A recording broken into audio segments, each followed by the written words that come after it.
Halo, Assalamualaikum warahmatullahi wabarakatuh. Selamat pagi anak-anak. Jumpa lagi dengan Pak Adib pada pembelajaran dari bagaimana kabar kalian hari ini? Semoga selalu diberikan kesehatan, diberikan kekuatan, dan selalu siap untuk belajar di rumah. Oke, anak-anakku, hari ini kita akan belajar matematika. Kita akan belajar tentang pecahan desimal. Kita mengingat-ingat kembali apa sih itu pecahan desimal seperti yang sudah kalian pelajari mungkin pada materi yang sebelumnya atau pada kelas yang sebelumnya. Mari kita pelajari bersama-sama.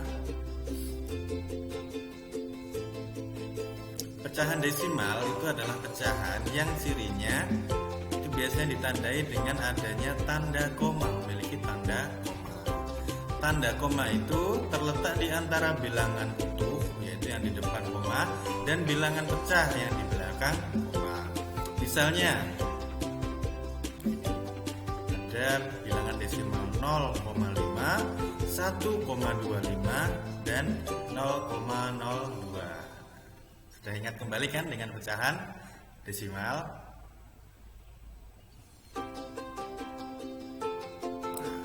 Karena kalian sudah ingat kembali dengan pecahan desimal, maka hari ini kita akan belajar. Selanjutnya kita akan belajar tentang bagaimana menjumlahkan dan mengurangkan pecahan desimal. Menjumlahkan dan mengurangkan pecahan desimal sebenarnya hampir sama dengan menjumlahkan dan mengurangkan bilangan-bilangan asli yang lainnya. Hanya saja ada aturan khusus yang harus dipenuhi, yang harus selalu diikuti. Misalnya, jika kita menjumlahkan dengan atau mengurangkan dengan cara bersusun, pastikan tanda koma antara bilangan desimal yang atas itu harus lurus sejajar dengan bilangan desimal yang bawah. Ini komanya harus lurus. Misalnya 0,5 ditambah 0,25. Tidak boleh angkanya 5 di sini, kemudian komanya di atas angka 2, tidak boleh. Harus sejajar. 0,5, 0,25. Kalau dijumlahkan, komanya juga harus. Kemudian, untuk membantu pengurangan, biasanya ada bilangan desimal yang angkanya itu kurang. Misalnya, yang dikurangi itu dua bilangan, kemudian yang mengurangi itu 3 bilangan. Misalnya ini 0,5 dikurangi 0,25. Apakah bisa, Pak? Ini kan cuma 0,5 saja, sementara ini ada 3 angka. Bisa saja. Bilangan desimal itu di belakang sendiri, di belakang angka yang paling belakang, itu boleh kita tambahi 0 secukupnya. Misalnya, karena 0,5 saja kemudian dikurangi 0,25 kan tidak bisa. Tapi kalau kita tambahi dengan angka 0 di belakang 5-nya, jadi 0,50. Boleh, karena 0,5 dengan 0,50 itu nilainya sama. Jadi kita tambahkan angka 0 di belakang angka yang paling belakang. Jadi 0,50 dikurangi 0,25. Tentu saja komanya, tanda komanya tetap harus lurus dan sejajar antara yang atas dan yang bawah. Nah, ini lebih lengkapnya lagi. 0,75 ditambah 0,315. 5 ditambah 0,315. Angkanya tetap harus lurus. Kalau penjumlahan belakang sendiri tidak ditambah 0 tidak apa-apa, karena kalaupun ditambah 0, 0 ditambah 5 juga tetap nilainya 5, jumlahnya 5. 5 ditambah 1 jumlahnya 6, 7 tambah 3, 0. Ini kenapa 0? Karena 7 tambah 3 adalah 10. Jadi yang tulis di sini 0, kemudian yang 1 kita tulis di sini, dan akhirnya jadi 1. 1,0,65. Itu untuk penjumlahan. Kalau untuk pengurangan, misalnya ini 0,6 dikurangi 0,25. Nah, ini 0,6 harus kita kasih bantuan ditambahi angka 0 di belakangnya. Jadi 0,60 dikurangi 0,25. 0 dikurangi 5 tidak bisa pinjam, jadi 10 kurangi 5, 5. Ini tadi tinggal 5 dikurangi 2, 3. Ini tetap 0. Jadi hasilnya adalah 0,35. Nah, mudah kan?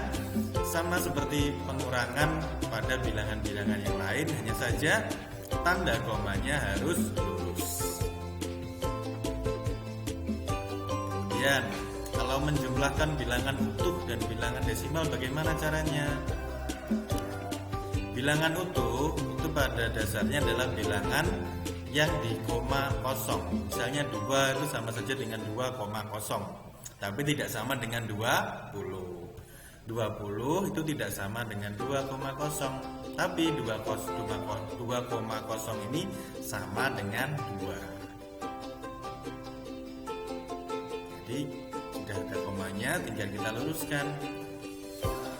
2,0 ditambah 0,315 kita jumlah. 0 tambah 5, 5, 0 tambah 1, 0 tambah 3, 3, 2 tambah 0, 2. Hasilnya adalah 2,315. Nah, ini untuk pengurangan antara bilangan utuh dengan bilangan desimal. Sama saja dengan yang tadi. Bilangan utuh ini sama artinya juga dengan bilangan koma 0. Koma 0 berapa? Banyak sekali, tak terbatas. Yang penting kita tambahkan yang kita butuhkan saja. Misalnya ini dikurangi dengan bilangan yang berjejer 3, 1, 2, 3. Berarti yang di atas juga harus berjejer 1, 2, 3, berjejer 3. Jadi kita tambahin 0, 2 saja. 1,00 dikurangi 0,2. Gak bisa, tapi jam 10 kurangi 5, 5. Tadi sudah dipinjam jadi 9, 9 kurangi 2, 7. Kemudian ini tadi sudah dipinjam habis 0 kurangi 0, 0. Jadi hasilnya adalah 0,75. Tuh. Mudah sekali untuk penjumlahan dan pengurangan bilangan desimal. Yang penting yang harus kita selalu pegang adalah, yang selalu kita lakukan adalah meluruskan, mensejajarkan tanda koma. Sejajar, kemudian bilangannya jumlahnya sudah sama, jejerannya sudah sama, baru kita jumlahkan atau kita kurangkan. Ini adalah tugas dari Pak Adib, silahkan dikerjakan. Caranya sama dengan contoh dari Pak Adib tadi. Nah, anak-anakku, pada dasarnya pecahan desimal itu adalah bentuk dari pecahan biasa per 10, per 100, ataupun per 1000. Jadi bilangan pecahan biasa yang per 10, per 100, atau per 1000 ini nanti akan mudah kalau dijadikan bentuk desimal. Nah, kita akan belajar mengubah pecahan desimal menjadi pecahan biasa atau campuran dan juga sebaliknya. Sekarang kita akan mengubah pecahan desimal ke pecahan biasa.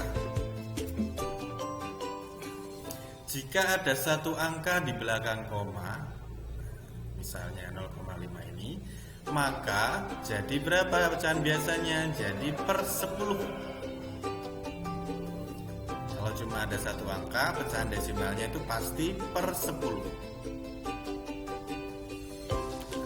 Kalau sudah seperti itu, boleh kalian sederhanakan 5 per 10 menjadi 1 per 2. Jadi bawahnya dijadikan per 10, kemudian bilangan di belakang koma ini kita jadikan pembilangnya.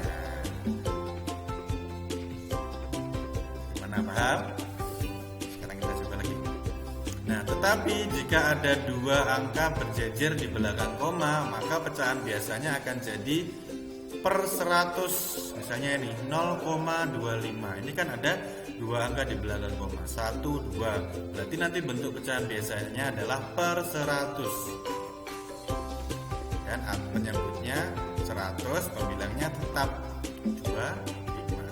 Tidak saja di sini. Kalau sudah ketemu, boleh disederhanakan menjadi 1 per 5.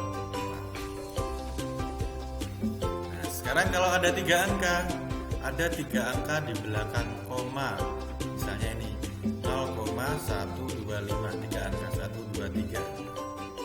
Jadinya kalau dijadikan pecahan biasa akan menjadi per 1000. Atasnya tetap 125-nya kita jadikan pembilang, kemudian 1000 kita jadikan penyebut. Nanti kalau disederhanakan jadi 1/8. Itu mengubah pecahan desimal ke pecahan biasa. Itu ya. Kalau satu angka di belakang koma berarti per 10. Ada 2 angka berjejer di belakang koma berarti per 100. Tapi kalau ada 3 angka berjejer di belakang koma, maka akan jadi per 1000. Tuh, ingat-ingat. Sekarang jika ada bilangan utuh di depan koma, bagaimana? Nah, bilangan utuhnya tetap akan menjadi bilangan utuh yang ada di depan pecahan biasa. Menjadi apa? Pecahan campuran. Bilangan utuhnya ada pecahan biasanya. Misalnya 1,5. Satunya tetap kita pindah saja 1. Seret. Nah, ini satunya tetap jadi 1. Kemudian 5-nya. Nah, ini kan 1 angka di belakang koma berarti per berapa tadi? Per 10. 5-nya kita jadikan pembilang. Contoh lagi 2,15. Bilangan utuhnya langsung kita pindahkan saja. 2 kita loncat sini. Seret, nah jadi 2. Kemudian 15-nya kan 2 angka di belakang koma. Berarti menjadi per 100. 15-nya langsung kita pindahkan menjadi pembilang. Jadi 2,15. Bilangan pecahan biasanya adalah 2,15/100. Sekarang sebaliknya, mengubah pecahan biasa ke pecahan desimal. Sama juga, hanya kita balik saja. Untuk memudahkan pecahan biasa dijadikan ke pecahan desimal, maka penyebut suatu pecahan harus menjadi 10/10/100 atau per 1000. Sama seperti tadi, kalau per 10 berarti ada 1 angka di belakang koma. Kalau per 100 hasilnya nanti akan ada 2 angka di belakang koma. Kemudian jika per 1000 maka akan ada 3 angka di belakang koma. Contohnya seperti apa? Ini 3/10.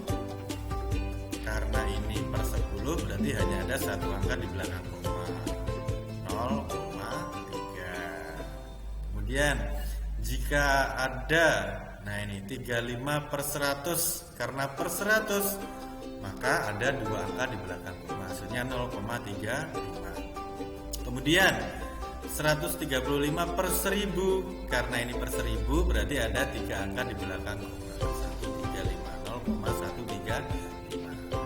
Bagaimana kalau bentuknya lain? Ini misalnya, ini per 10 tapi kok pembilangnya ada 2 angka. Nah, maka yang depan kita jadikan bilangan utuh atau tetap kita tulis 15, hanya saja yang di belakang koma hanya 1 angka karena ini per 10. Misalnya lagi 4/100. Nah, ini kan per 100. Kalau per 100 kan seharusnya ada 2 angka di belakang koma. Nah, makanya di depan angka 4 ini supaya menjadi 2 angka di belakang koma kita tambahi angka 0. Jadinya 0,04. Per 100 ada 2 angka di belakang koma. Kemudian 25/1000. Ini dijadikan berapa? 1000 berarti ada 3 angka di belakang koma, 0,025. Nah, itu tadi kalau penyebutnya sudah 10, 100 atau 1000. Kalau belum jadi 10, 100 atau 1000 maka harus kita ubah dahulu. Misalnya jika penyebutnya itu 2 atau 5 maka kita jadikan per 10. Dikalikan berapa? 5 kok bisa jadi 10? Dikalikan 2, maka pembilangnya juga harus dikalikan 2. Misalnya ini 1/5. 5 dikali berapa? Bisa jadi 10, dikalikan 2. Kemudian yang atas juga harus kita kalikan 2. Kalau sudah menjadi 1/10 ini, maka tinggal kita jadikan pecahan desimal. Sudah saja. Karena 10 berarti ada satu angka di belakang 0,2. Ini jika penyebutnya 4, 20, 25 atau 50, kita jadikan per 10 tidak bisa. Kita bisanya menjadikannya per 100. Misalnya ini 6,25, kita jadikan 100 dikali berapa? Dikali 4. Maka yang atas 6-nya juga harus kita kalikan 4, jadinya 6 kali 4 sama dengan 24. Bilangan desimalnya per 100-nya jadi 24 per 100 sama dengan bilangan desimalnya 0,24. Jika penyebutnya 8 dijadikan 1000. Terakhir, jika ada bilangan utuhnya maka diletakkan di depan koma, kayak seperti tadi ya. Misalnya ini 2 1 per 5. Nah 2-nya langsung kita pindah saja sini 2, atau pindah langsung sini nggak apa-apa. Tinggal 1 per 5-nya kita jadikan per 10. Kita kalikan 2 per 10. Jadi hasilnya adalah 2,2. Kalau mau dijadikan pecahan biasa dulu juga boleh. Ini kan 1 per 5 pecahan campuran, kita jadikan pecahan biasa dulu 22 per 10. Sama juga, karena per 10 itu cuma satu angka di belakang koma, maka 2 yang satunya kita taruh di depan koma. Hasilnya 2,2. Gimana? Bisa kan? Ya, pelajari lagi. Kalau kesulitan nanti silahkan ditanyakan kepada orang sekitar kalian, orang tua, kakak, atau yang lainnya. Boleh juga kalian komunikasi dengan guru kalian. Sekarang tugasnya ubah ini ke pecahan biasa atau campuran nomor 1 sampai 3. Kemudian yang bawah kalian ubah menjadi pecahan desimal.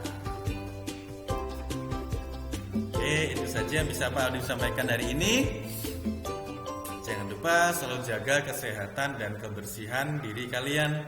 Patuhi protokol kesehatan, selalu menggunakan masker ketika keluar rumah, jaga jarak, dan rajin cuci tangan. Terakhir, jangan lupa like dan subscribe channel video YouTube Adib supaya kalian tidak ketinggalan materi pembelajaran daring di kelas 5. Adib akhiri, wassalamualaikum warahmatullahi wabarakatuh. Semangat belajar di rumah.